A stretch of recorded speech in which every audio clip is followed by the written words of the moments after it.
Olá, sejam todos muito bem-vindos. No domingo, 30 de outubro, Lula derrotou o presidente Jair Bolsonaro nas eleições presidenciais com uma diferença de apenas um pouco mais de 2 milhões de votos, fechando-se assim um ciclo da pior campanha política eleitoral de todos os tempos, cheia de irregularidades, fake news, ataques, manipulações e estratégias pesadas, sobretudo para remover o atual presidente do jogo político. O consórcio da imprensa fez campanha para Lula durante todo o processo eleitoral, incentivando a censura de seus opositores, publicando notícias tendenciosas e mentirosas, ocultando as verdades da população, ludibriando a opinião pública e colaborando ativamente para que o seu candidato, conhecido mundialmente por crimes de corrupção, finalmente voltasse ao poder. Nenhuma das denúncias do PT e a interferência direta do STF em executar as ordens do partido durante essa campanha foram questionadas pela grande mídia. Um desequilíbrio latente que despertou a indignação e revolta da população. Os que se autoproclamaram guardiões da democracia fecharam os olhos para um dos esquemas mais desonestos de campanha eleitoral. Tudo isso sob o silêncio absoluto da grande mídia. Já no primeiro turno, as evidências de fraude estavam sendo encobertas quando milhares de pessoas estavam denunciando através de vídeos que inundaram a internet que alguém já havia votado por elas. O presidente do TSE, Alexandre de Moraes, entrou ao vivo em cadeia nacional por volta do meio-dia, quase na metade das votações, para afirmar e assegurar que nenhum problema estava ocorrendo nas votações e que os brasileiros deveriam confiar na lisura dos votos. Reafirma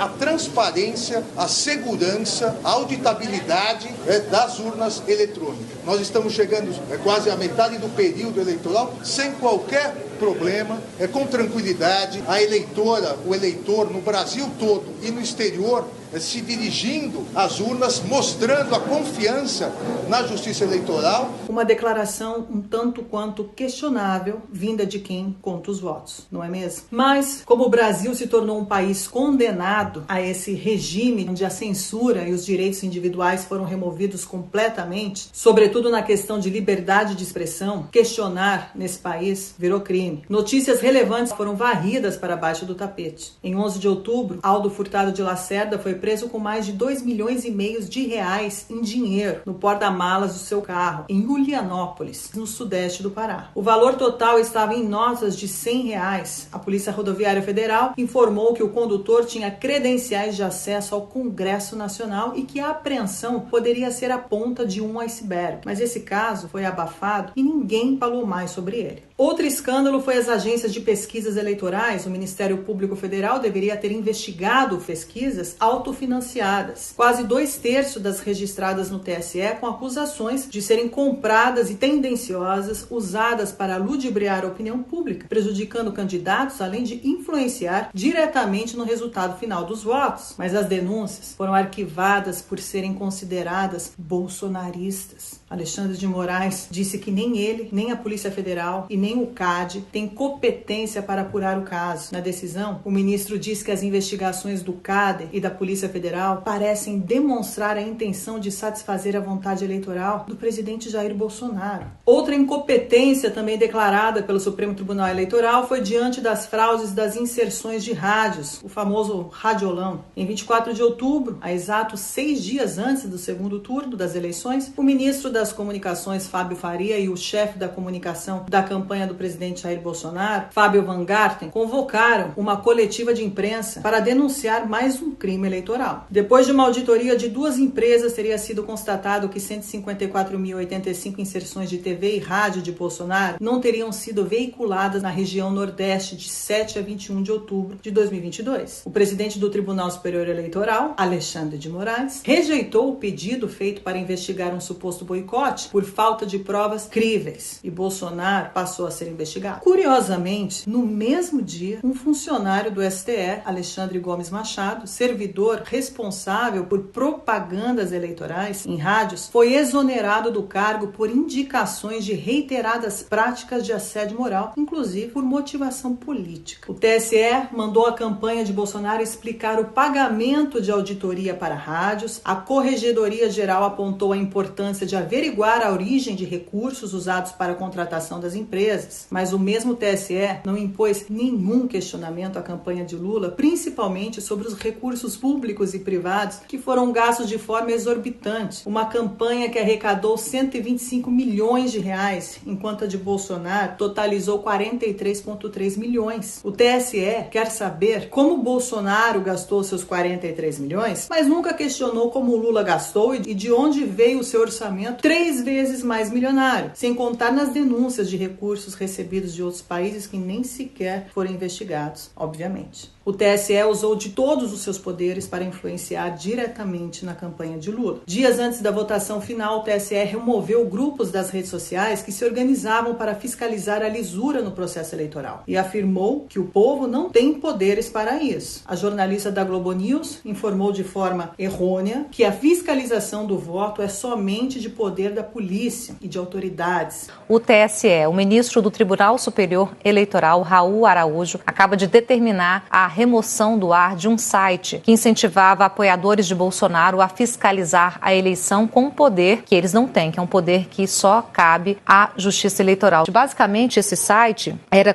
para incentivar pessoas a fiscalizarem a eleição. Fiscalizar, vou usar um termo aí bem entre aspas, de uma forma negativa, que segundo a decisão, porque era para tentar tumultuar o processo eleitoral, apoiadores de Bolsonaro, com um poder quase de polícia que eles não têm, que esse é um poder de autoridades. Diante dessas afirmações, o TSE, junto à grande mídia, mais uma vez, afirmaram que não estamos em um regime democrático. A democracia, o poder do povo e para o povo, foi abolida no processo eleitoral e, por consequência, em todo o país, com o aval da própria Suprema Corte. Abrindo exceções para esse momento excepcionalíssimo. Não se pode permitir a volta de censura sob qualquer argumento no Brasil. Este é um caso específico e que estamos na iminência de ter o segundo turno das eleições. A proposta é a inibição até o dia 31 de outubro, exatamente o dia subsequente ao do segundo turno, para que não haja o comprometimento da lisura, da rigidez, da segurança do processo eleitoral e dos direitos do eleitor, mas eu vejo isso como uma situação excepcionalismo que perpetua até hoje. Depois de tantas arbitrariedades, crimes eleitorais e controvérsias, Lula, em seu discurso de vitória, exalta a volta da democracia, quando na verdade ele volta ao poder por vias não democráticas. Ele exalta a derrota ao fascismo, quando na verdade os atos fascistas partiram da sua Suprema Corte, em conluio com todas as mídias. Ele acusou o governo atual de autoritarismo, quando na verdade foi ele quem calou jornalistas e emissoras de televisão e suspende contas na internet, abolindo completamente a verdadeira essência da democracia. Nós vamos pro outro lado para falar. Eu falei com a esquerda, falei com o centro e do outro lado eu vou falar com a esquerda outra vez. Aqui não tem direita. Ficou claro que a implementação de um regime hegemônico, autoritário e totalitário que ataca e tenta eliminar por completo essa raça maldita, como disse Janones, nos revela o perigo que estamos enfrentando. Lula, em seu discurso da vitória, fez questão em declarar que para ele não existe a direita. E é isso que estamos vendo acontecer diante dos nossos olhos.